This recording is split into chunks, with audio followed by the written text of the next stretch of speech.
বন্ধ হবে না। এটা ইসলামের একটা গম্ভীর জীবন বিধান।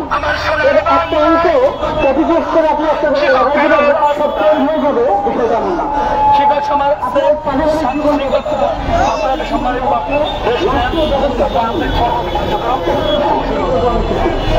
আপনি পরিবারের পরিচালনা